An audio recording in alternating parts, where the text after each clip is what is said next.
La fotografía para mí es la forma más honesta y cruel también de ser yo y de hacer y de producir, porque un buen fotógrafo tiene que ser cruel con él, no puede ser amable contigo y decir qué bonita foto he hecho, ¿no? Qué lindas flores, qué bonito cielo. No se puede. Creo que trato de generar la traducción más literal de cómo pienso yo, de cómo sueño yo y de cómo escribo también. Voy generando pausas de imagen que no tienen o parecen no tener conexión, ¿no? Porque en realidad lo que estoy relatando son periodos de mi vida. No creo que tenga una forma clara de poder expresar por qué conecto ciertas imágenes sí y por qué otras no. Es sumamente espiritual, es como leer las cartas. Es un trabajo profundamente irracional, pero mi cultura también es profundamente irracional. He nacido en esa cultura, he mamado de esa cultura, he comido en esa cultura, he caminado en esa cultura, la he amado y la he odiado a profundidad. Eso, unido a las imágenes que voy generando en diferentes dimensiones, en diferentes tipos de cámara, en diferentes formatos, con diferentes uniones, diferentes personajes, locaciones. Diría que es una traducción de un viaje real y mental y ya, no hay otra vía, ¿no? La Ira de la Devoción es un proyecto vudú que empieza a mis 16 años. Lo realizo por una motivación. Me salgo de casa de mi familia y descubro que la fuerte violencia que traigo dentro es equivalente a la violencia que existe fuera de mí, ¿no? Para eso tengo una especie de negocio con una de las sirvientas de mi familia y le pido que ella se robe las fotografías antiguas de los álbumes familiares de mi familia durante casi 4 años mientras estoy estudiando la preparatoria y la universidad y genero una especie de edición a posteriori. Empiezan a sucederme muchas cosas, tengo una conexión,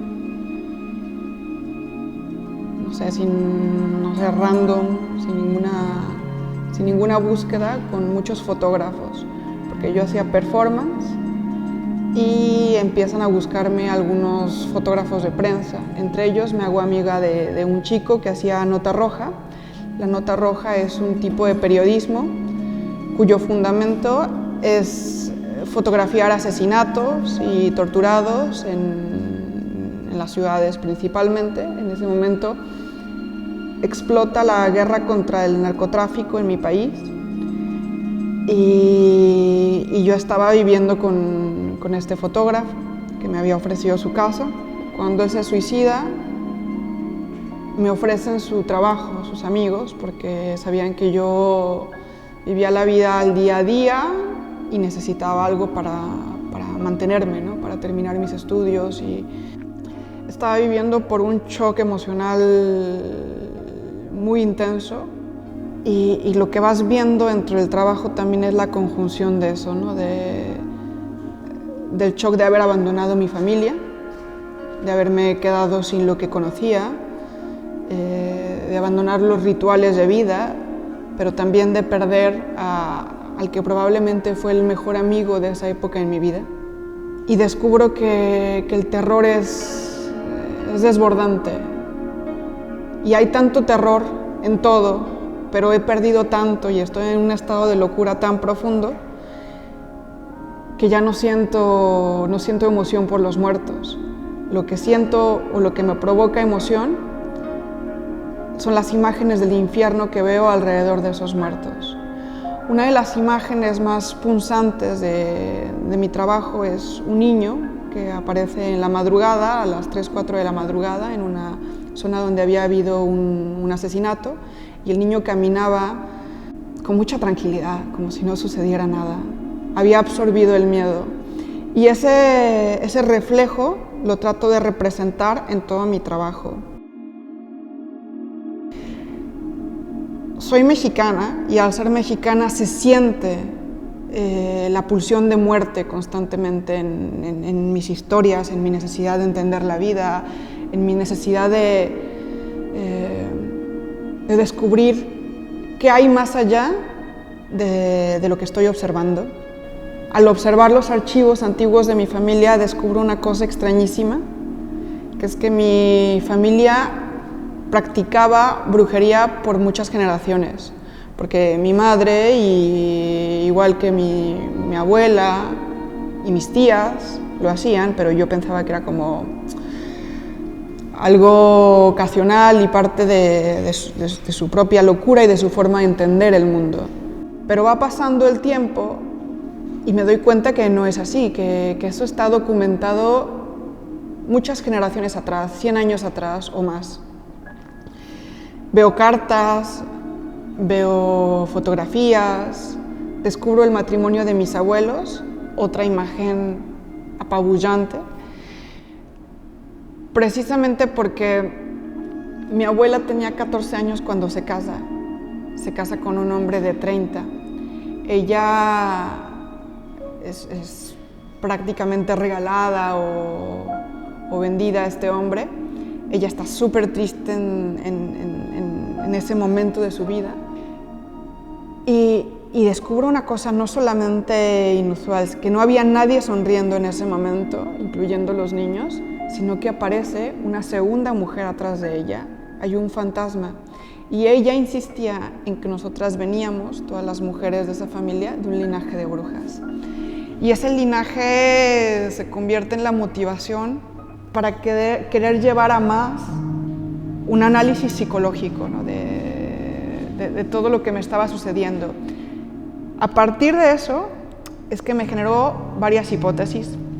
Una de ellas es que es necesario trabajar sobre la idea del machismo ejercido por mujeres, porque yo creo que me voy de mi casa familiar porque mi madre no me soportaba, las mujeres de mi familia eran también bastante hirientes con las mujeres de mi familia, incluyéndome a mí, y en realidad lo que me pesaba a mí era lo femenino, no lo masculino, como suelen contarse en las historias.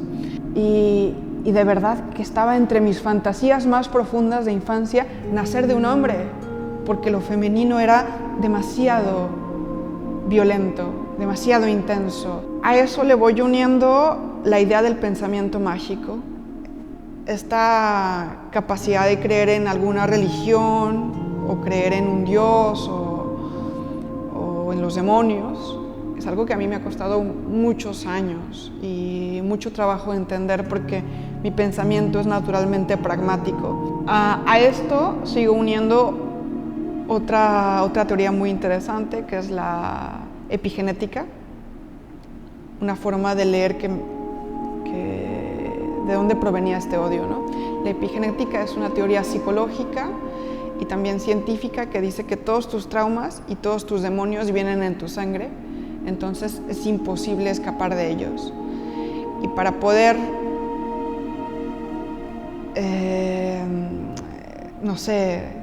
presentarte ante el mundo de una forma diferente, necesitas entender qué es lo que viene en tu carga genética. Hay mucho anhelo en mi trabajo. Hablo de mucha ira y de mucha frustración que se va sublimando durante todos estos años.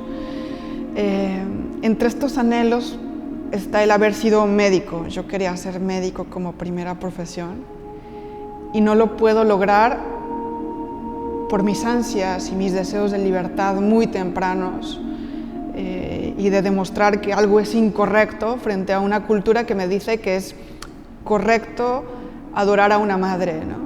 En la cultura mexicana, el máximo símbolo de la maternidad es la Virgen de Guadalupe y yo primeramente propongo el título de la ira de la devoción porque lo que imagino es una virgen iracunda como mi madre y juzgo y genero una crítica también al cómo se educa en países latinos, no solamente en México, porque creo que es una tendencia alrededor del mundo el no juzgar la figura de la madre, y se convierte en un peso psicológico y en un peso histórico en muchos personajes. Entonces yo lucho contra mi propia tiranía durante mucho tiempo.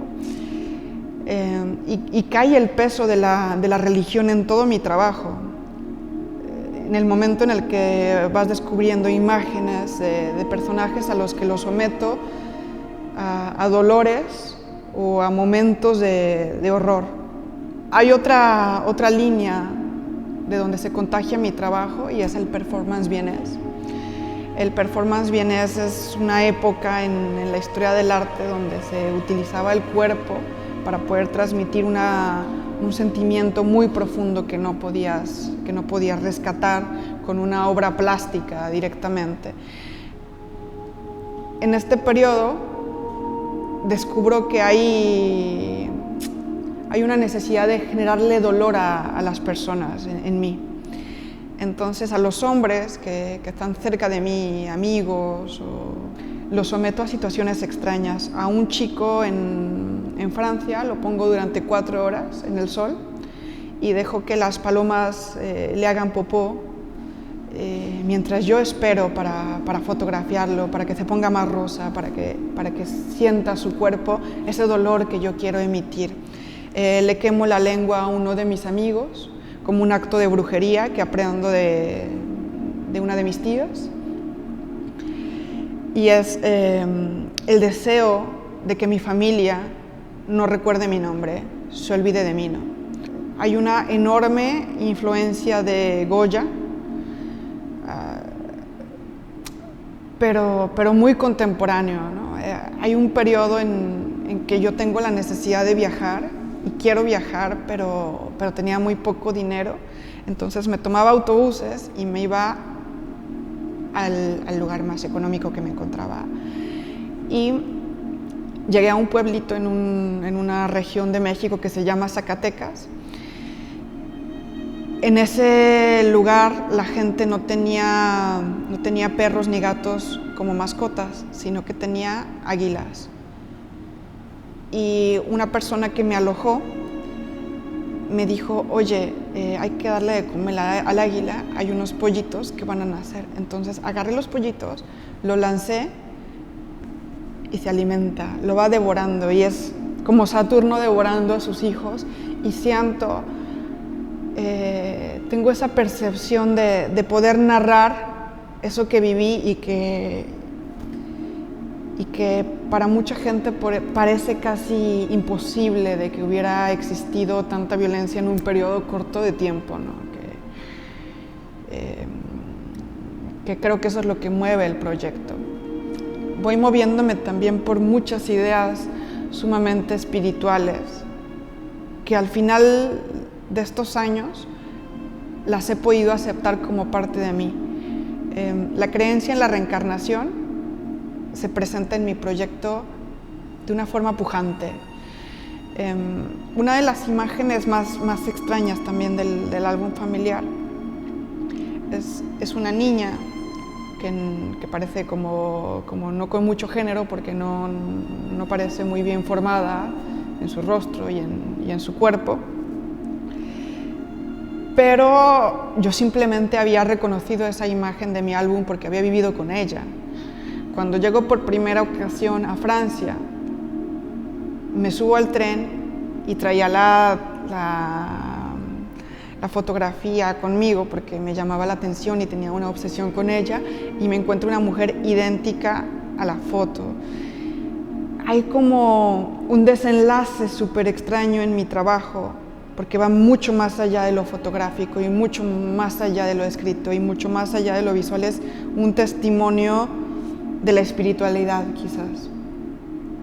Me derrumbo ante la posibilidad de que si bien mucho tiempo mis demonios estuvieron persiguiéndome a mí, ahora yo estoy persiguiendo a mis demonios. Y me dejo absorber por ellos. Lo permito, y en el momento en que hago eso, descubro este proyecto, ¿no? Y descubro de las cualidades lingüísticas y poco usuales que se van presentando durante toda la historia.